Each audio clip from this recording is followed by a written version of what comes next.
Buenas tardes, compañeros, vamos a continuar con las clases. Estamos con la penúltima clase, que son ácidos nucleicos.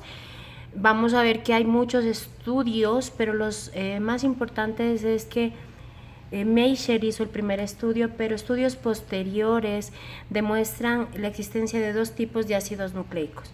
Uno abundante en la levadura y lo que le vamos a llamar el ácido simonucleico, y otro en el timo, llamado ácido timonucleico por su posición.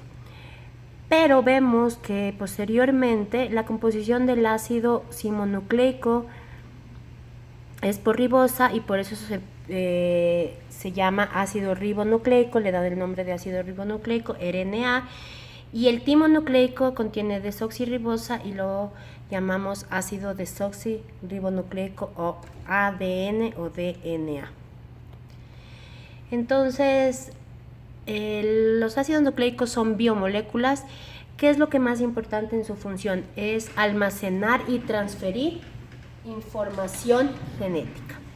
Existen dos tipos de ácidos nucleicos, el ácido desoxirribonucleico, que ya sabemos, el ADN, y el ARN. No olvidemos que el ARN tiene una sola hebra y el ADN una forma helicoidal, es decir, doble cadena. ¿Cuál es la función de los ácidos nucleicos? Pues primero la herencia. Ellos dictan información necesaria para la formación de proteínas. Son función de mensajeros intracelulares, por ejemplo, como el AMP, no se olviden que es adenosín-monofosfato cíclico, que es el que funciona como mensajero celular, y también para almacenaje de ATP, ¿no es cierto? Para almacenar fosfato. El ADN forma genes, es decir, forma el material hereditario de las células, y obviamente contiene las instrucciones para la producción de todas las proteínas que el organismo necesita. El ARN, en cambio, ¿qué es lo que hace? La transmisión de esta información que tiene el ADN. ¿Desde dónde? Desde el núcleo hasta el citoplasma, donde tiene lugar la síntesis de proteínas. Obviamente está estrechamente relacionada con esta síntesis, y tenemos tres tipos de ARN que son los más importantes: el ARN mensajero, el ARN de transferencia y el ARN ribosómico.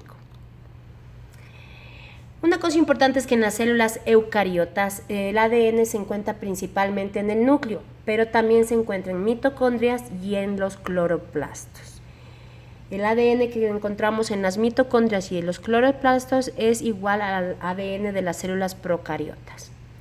El ADN nuclear está asociado a proteínas que las vamos a llamar nucleoproteínas, que están básicamente formadas por histonas, y hay una pequeña cantidad de proteínas heterogénicas que se llaman proteínas no histónicas.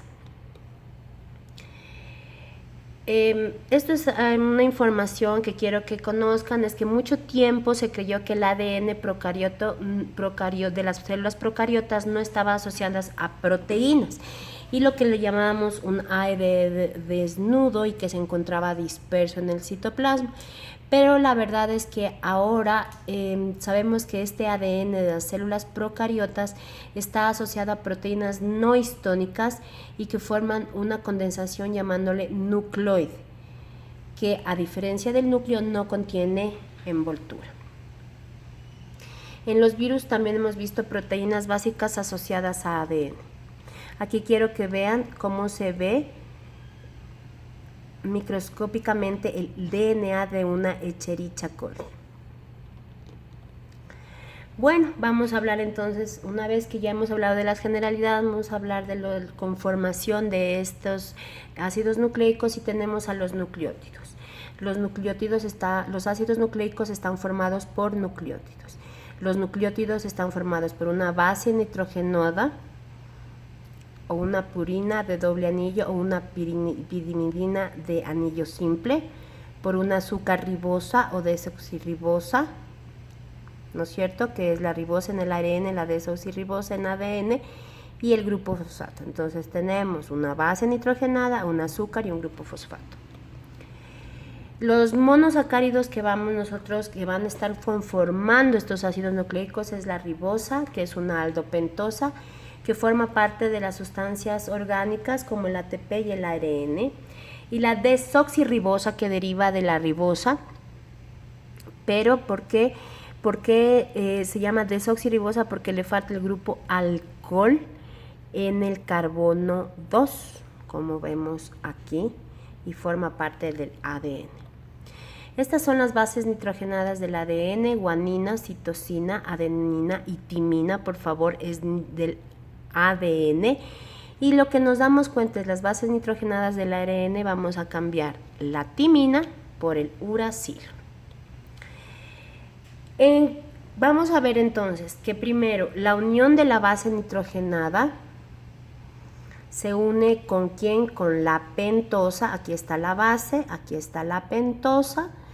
Se realiza entre el carbono 1 de la pentosa y el nitrógeno que ocupa la posición 1 en las bases, este nitrógeno en las bases pirimidínicas, y en las bases púricas lo hace en la posición 9. Una vez que está formado la pentosa y la base, vamos a llamarle nucleósido, y se puede llamar ribonucleósido o desoxirribonucleósido. Una vez que el nucleósido se une al fósforo o al fosfato, lo hace por un enlace éster, un este fosfórico entre el carbono 5 de la pentosa y el grupo fosfato. Lo que nosotros tenemos, los nucleótidos. Entonces, a los nucleótidos nosotros los podemos separar por medio de hidrólisis. Si la hidrólisis es alcalina, se separa el nucleósido y el fosfato. Pero si la hidrólisis es ácida, se separa la base por un lado y la pentosa con el fósforo por otro. Eso que quede muy claro. Entonces aquí tenemos los enlaces que estamos viendo. Miren, esto es un ejemplo de un nucleótido de ADN citosina. Aquí está la base, el grupo fosfato y la desoxirribosa.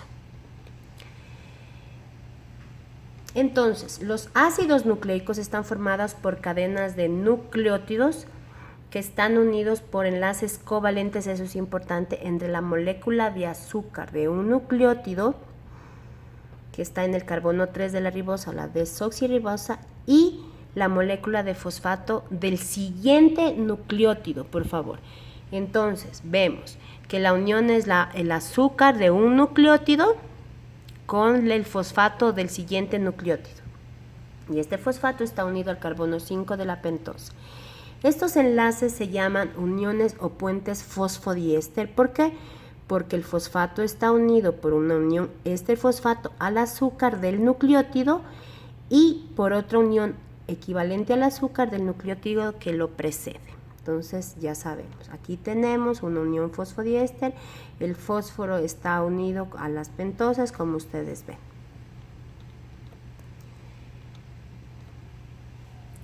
Entonces, las moléculas de ADN son obviamente más grandes que las del ARN. Aparte de eso, tienen una estructura doble, ya que están constituidas por dos cadenas que son complementarias entre sí. Es importante que sepamos que las dos cadenas se enfrentan por las bases y que se encuentran unidas por los famosos puentes de hidrógeno. Obviamente, sabemos que la base púrica siempre se va a enfrentar a una base pirimidínica y que va a ser adenina con timina y guanosina con citosina. Aquí vemos adenina con timina y guanosina con citosina. Esto es fundamental para lo que nosotros vamos a llamar la duplicación o replicación del ADN. Obviamente porque cada una de las cadenas sirve de molde para que se produzca la cadena complementaria respectiva. Por eso podemos replicar el ADN. También tenemos algunos nucleótidos que no son nucleicos, por favor. Son nucleótidos que no forman parte de los ácidos nucleicos, pero que pueden tener funciones similares. Y estos se encuentran libres en las células, pueden actuar como reguladores metabólicos, activadores de enzimas y coenzimas. Y continuamos con el nucleótido de adenina, ya lo habíamos visto, ADP y ADP. Son moléculas que transportan ¿qué? Energía. Los fosfatos se unen mediante enlaces ricos en energía. En estas reacciones que se libera energía se llaman exorgónicas, se forma ATP. Acuérdense que el ATP siempre es la gasolina, entonces necesita formarse para liberar energía, y cuando ya necesitamos energía que ha sido formada se llaman reacciones endergónicas, y es donde se hidroliza el ATP para liberar el ácido fosfórico y formar ADP. Aquí también tenemos al aguanosin trifosfato y guanosin difosfato. Aquí tenemos un adenosin monofosfato, difosfato, trifosfato. El AMP cíclico o AMPC se forma a partir del ATP en el interior de la célula por medio de ¿quién? Importantísimo, la adenilato ciclasa. Pregunta de examen. La enzima actúa por la unión de la membrana celular de determinadas moléculas. La formación del AMP cíclico activa las enzimas que se actúan en reacciones metabólicas. También se le conoce como segundo mensajero. Tenemos los nucleótidos coenzimáticos. ¿Qué es una coenzima? Ya sabemos, es una molécula no proteica que actúa en las reacciones enzimáticas. No son específicas de un tipo de producto, de sustrato, y lo más importante son los nucleótidos de flavina, que es el FAD y el flavin monofosfato, y tenemos los nucleótidos de piridina, que es el NAD y el NADP, y la coenzima A. Vamos a ver, la coenzima A, importantísimo derivado del ADP, interviene en procesos metabólicos como transportador de grupos acilo, que son procedentes de ácidos orgánicos. El acetil-CoA es un derivado de la CoA que interviene en el metabolismo celular. Pregunta de examen. Una vez que hayamos visto ya los nucleótidos y la formación y los enlaces, vamos a ver la estructura del ADN. Tenemos una estructura primaria, secundaria y terciaria que ya habíamos retomado en los capítulos anteriores, qué significaba primaria, secundaria y terciaria. Entonces, como vemos, la estructura primaria es lo básico. Sabemos que es secuencia, que es lo mismo de las proteínas, ¿se acuerdan? Entonces, secuencia de nucleótidos. La estructura secundaria es doble hélice, y la estructura terciaria o el ADN súper enrollado, donde tenemos la torsión de la doble hélice sobre sí misma. Es lo que vemos aquí, ¿no es cierto? Obviamente, para que con el ADN entre en todo el núcleo, esto se encuentra muy empaquetado, como le podemos ver aquí, muy empaquetado. Y esto es para formar, ¿qué? Los cromosomas. Entonces, la estructura primaria, es la secuencia de nucleótidos, por favor, de una sola cadena. Entonces, en este se puede distinguir un esqueleto de pentosas y de fosfatos, y una secuencia de bases nitrogenadas. La estructura secundaria o doble hélice, la estructura secundaria del ADN es la disposición espacial en doble hélice de las dos cadenas de polinucleótidos con las bases nitrogenadas enfrentadas, unidas, ¿por qué? Por puentes de hidrógeno. Aquí tenemos claramente. Entonces, las cadenas de ADN son complementarias y obviamente no son iguales, por lo tanto cada cadena es diferente. El enrollamiento plectonómico implica que para separar a las dos células hay que girar una respecto de la otra. Lastimosamente no podemos vernos, pero sí me entienden más o menos cómo es el enrollamiento plectonómico. En la estructura secundaria del ADN, por favor, los grupos hidrófobos de las bases se disponen hacia el interior de la célula, de la molécula, estableciendo interacciones hidrófobas entre grupos lipófilos. Y esto colaboran con los puentes de hidrógeno para que se den estabilidad.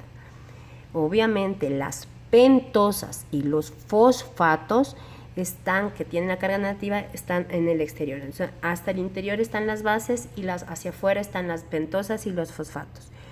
Obviamente porque debido a la ionización, estos que tienen carga negativa tienen un carácter ácido y obviamente las bases van a ir al interior y están unidas por puentes de hidrógeno. ¿Cuál es la característica de la doble hélice?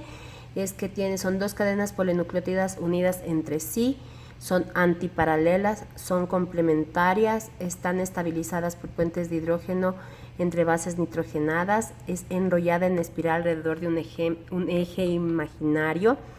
Su esqueleto es el azúcar y el fosfato hacia afuera, no se olviden, y las bases hacia adentro. Los planos de las bases son perpendiculares al eje y paralelos entre sí, que eso ya lo hemos visto. Tiene un enrollamiento plectonómico, que es lo que vemos aquí.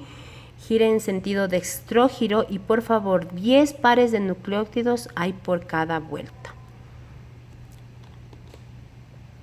La desnaturalización y renaturalización, eso ya sabemos qué significa. Obviamente, en estado natural la doble hélice es muy estable, pero si la calentamos, ¿qué va a pasar? Pues más o menos a 100 grados centígrados la vamos a desnaturalizar, es decir, vamos a separar a la doble hélice. Obviamente, si nosotros mantenemos al ADN desnaturalizado a una temperatura de 65 grados centígrados, las dos hebras vuelven a unirse. Este volver a unirse o esta restauración de la doble hélice es lo que nosotros llamamos renaturalización. Y eso es lo que permite la hibridación cuando nosotros tenemos diferentes pares de hebras de distinto ADN, es decir, podemos separarlas y mezclarlas o hibridarlas. La temperatura a la cual permanece desnaturalizado el 50% de ADN es lo que nosotros llamamos temperatura de fusión, y depende de qué, de la cantidad de pares de guanosina, citosina que tengamos en la cadena. Si el número es elevado, pues la temperatura de fusión será elevada. Obviamente porque hay que romper mayor número de enlaces hidrógeno y se necesitará mayor energía para hacerlo. Las técnicas de desnaturalización y renaturalización, como les indico, pueden hibridar cadenas de ADN, y esto es lo que nos permite tener el diagnóstico de enfermedades o en la medicina forense. Tenemos 3 tipos de modelos de doble hélice de ADN, eso ya lo habíamos visto. Tenemos la forma beta, la forma alfa y la zeta, forma B, forma A y Z. La forma B, que es descrita por Watson y Crick, es una hélice dextrógira, obviamente con las bases complementarias situadas en planos horizontales, obviamente, de manera que el eje de la molécula atraviesa dichos planos por su centro. La forma B es la más corriente, mira como tenemos aquí. La forma A es también dextrógira, pero ¿qué pasa? Las bases se encuentran en planos inclinados y se une al eje de la molécula, que atraviesa dichos planos por puntos desplazados hacia el centro. Entonces es la misma B, pero con las bases en planos inclinados. Y la forma Z sí es levógira y tiene un enrollamiento irregular que provoca una conformación en zigzag, por eso es que adquiere su nombre. Esta estructura aparece en regiones de ADN donde se alternan muchas citosinas y guaninas. Se piensa que la forma Z constituye las señales para que las proteínas reguladoras de la expresión del mensaje genético. Miren, entonces aquí tenemos un ADN-A, un beta y un Z. Aquí tenemos tipos de ADNs, el giro de hélice que tiene, nanómetros por vuelta, planos entre las bases y miren los números de nucleótidos por vuelta. Este cuadro es importante porque es pregunta de examen. Ahora vamos a hablar de los surcos del ADN. ¿Qué son los surcos del ADN? Son las zonas donde las bases nitrogenadas van a ser accesibles desde el exterior, donde vamos a poder cambiar las bases, ¿no es cierto? Entonces, estas se van alternando así, un surco mayor, un surco menor, un surco mayor, un surco menor. El surco mayor es estrecho y profundo y el surco menor es ancho y superficial. Bueno, ahora vamos a ver los tipos de ADN según la estructura, su forma y su empaquetamiento. Entonces tenemos estructura monocatenario como son los virus, bicatenario, formas lineal o circular, empaquetamiento que está asociado a histonas y los no asociados a histonas. No olvidemos cuál es la función biológica del ADN, pues es una molécula de almacenamiento de la información genética y tiene todas las instrucciones necesarias para construir todas las moléculas del cuerpo de un ser vivo y obviamente tiene la propiedad de replicarse. Listo, terminamos ADN, ahora vamos a ver el ácido ribonucleico o ARN. El ácido ribonucleico obviamente fue constituido por nucleótidos de ribosa con bases de adenina, guanina, citosina y uracilo, por favor, no tiene timina. Estos ribonucleótidos se unen entre ellos mediante un enlace fosfodiéster en sentido 5' a 3', como lo habíamos indicado en el ADN. El ARN por lo general es siempre monocatenario, a excepción de los reovirus que son bicatenarios. Aquí tenemos un ARN, vemos que es una sola cadena comparado con el ADN. Hay una cosa importante que se han observado existencia de ARN con función de ribosima o biocatalizadora que participa en lo que es el ARN transcrito primario y la formación de enlaces peptídicos en la síntesis de las proteínas. El ARN se encuentra en muchos tipos de virus y en las células procariotas y eucariotas, y obviamente en las eucariotas hay 5 a 10 veces más ARN que ADN. Entonces, los ARN se clasifican en ARN bicatenario, que están en los reovirus, y los ARN monocatenarios, es decir, una sola hebra, que tenemos ARN de transferencia, ARN mensajero, ARN ribosómico y ARN nucleolar. El ARN mensajero. El ARN de transferencia. Vamos a ver qué es el ARN de transferencia. Tiene entre 70 a 90 nucleótidos y se encuentra disperso en el citoplasma. Hay unos 50 tipos de ARN de transferencia, constituye el 15% del ARN de la célula, por favor. ¿Cuál es su función? Transportar aminoácidos específicos hasta los ribosomas, donde, dependiendo de la secuencia del ARN mensajero, que es el que envió la señal, se sintetizan las proteínas. Las diferencias entre los ARN de transferencia, obviamente, dependiendo de las bases nitrogenadas o la secuencia, se llama anticodón. Entre los nucleótidos que forman el ARN de transferencia, además de adenina, guanina, citosina y uracilo, también pueden haber bases metiladas como la dihidrouridina, ribotimidina, inosina y metilguanosina. Obviamente, estos constituyen el 10% de todos los ribonucleótidos totales de ARN de transferencia. El ARN de transferencia es monocatenario, como una sola hebra, pero puede parecer una estructura secundaria en doble hélice y zonas con estructuras primarias o lineales que forman haces o bucles, como vemos aquí. Entonces, en ella se distingue el brazo D, que es la unión con la enzima que cataliza la unión de los aminoácidos. Tenemos el brazo T, que es el brazo T que lleva la timina, el brazo A, que es el anticodón. Tenemos el extremo 3, que es el aceptor del aminoácido, y el extremo 5, que siempre lleva la guanina y el grupo fosfórico libre. Cuando la molécula está muy replegada, puede tener una estructura en forma de L. El ARN mensajero es un monocatenario, es básicamente lineal, como vemos aquí. Su función es transmitir la información contenida en el ADN y llevarla hasta los ribosomas para que ahí se sinteticen las proteínas a partir de los aminoácidos que fueron llevados por el ARN de transferencia. El ARN mensajero tiene una estructura diferente tanto en las procariotas como en las eucariotas. Por favor, démonos bien cuenta aquí, las zonas azules se llaman exones, las zonas rojas se llaman intrones y ya vamos a ver de qué se trata.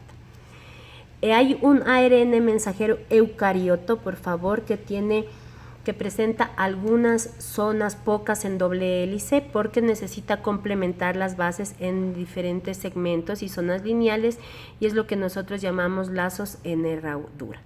El ARN mensajero eucarioto se forma a partir del transcrito primario, que también se llama ARN heterogéneo nuclear.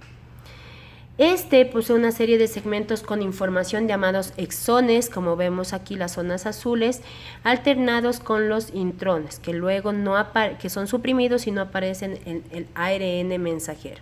Esto es lo que nosotros llamamos un proceso de maduración y se produce en el núcleo. El filamento de ARN se puede enrollar sobre sí mismo, como ustedes ven aquí, mediante la formación de pares de bases en algunas secciones de moléculas, y lo que nosotros llamamos es estructuras secundarias de ARN. El ARN mensajero eucarioto posee un extremo, el 5', donde está una guanosina trifosfato invertida y metilada en el nitrógeno 7. Esta molécula es lo que nosotros llamamos la caperuza. Esta molécula es donde se bloquea la acción de las enzimas o las exonucleasas que pueden destruir el ARN mensajero, y aquí es donde constituye la señal para el inicio de la síntesis de proteínas. A continuación hay un segmento, por favor, sin información, seguido de otro segmento con la información que suele empezar con adenina, uracilo, guanina. ¿Okay? En el extremo 3', acuérdense que en el 5' está caperuza, en el extremo 3' o extremo final se posee de 150 a 200 nucleótidos de adenina, lo que nosotros llamamos cola de polía, que es el estabilizador en cambio de las exonucleasas. Entonces, entre la síntesis y degradación del ARN mensajero no transcurre más de unos 4 minutos para que no haya una superproducción de proteínas. Es decir, 5' lo que hace es comenzar y la 3' es el extremo final.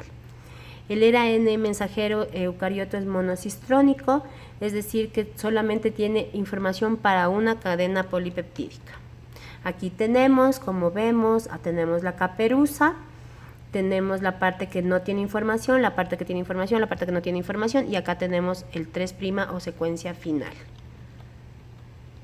El ARN ribosómico forma parte de los ribosomas, representa el 60% del peso de los ribosomas, se presenta entre segmentos lineales y segmentos en doble hélice, está asociada a proteínas ribosómicas que están formando una estructura relacionada con la síntesis de proteínas. Aquí vemos que en general el peso de los ARN ribosómicos puede expresarse según el coeficiente de sedimentación de Esberdeg, donde las células procariotas presentan ribosomas de 70S, menor peso que las de las células eucariotas, que presentan un peso de 80S.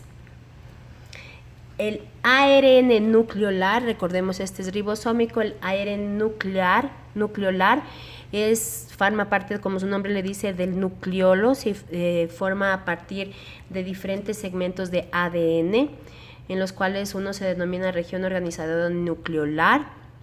A partir de este ADN que nosotros hablamos, se forma en el nucleolo el ARN de 45S, o sea, de peso de 45S. Este ARN se asocia a proteínas que son procedentes del citoplasma.